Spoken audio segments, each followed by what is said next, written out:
Dobrý den, prodáváme oktávku 1.8, 20 ventil, jedničkovou samozřejmě. Důvěrně říkáme Matilda.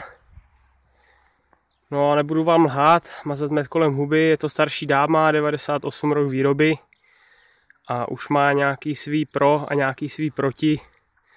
My se k obou dvou dostaneme.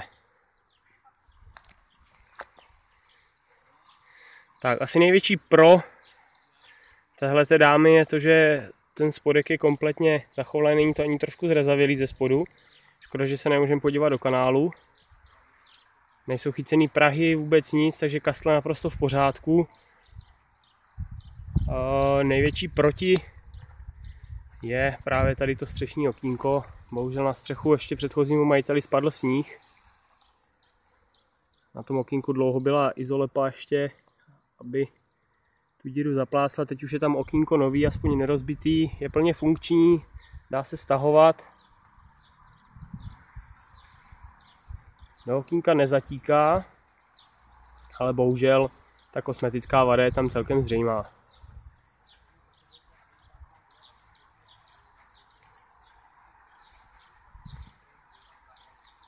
Tak další výhodou tohohle auta je hodně prostorný kufr, který se mě několikrát osvědčil.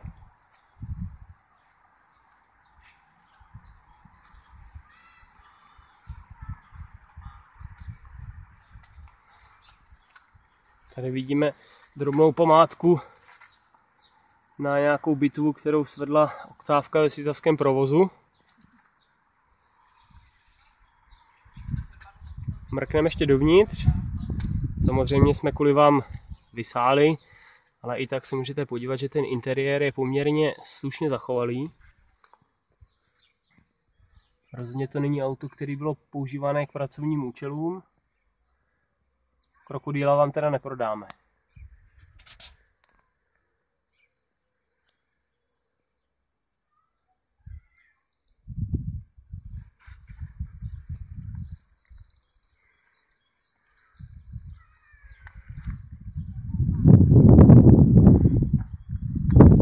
Tak dostáváme se zpátky k motoru.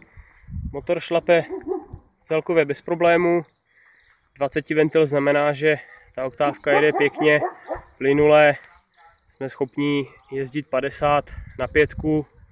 Dostaneme se na spotřebu někde kolem 6,5–7,5 litru podle toho, kdo s tím zrovna jede.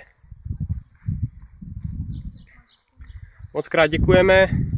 Pokud máte zájem, kontaktujte nás prosím na přiloženém e-mailu nebo na telefonu.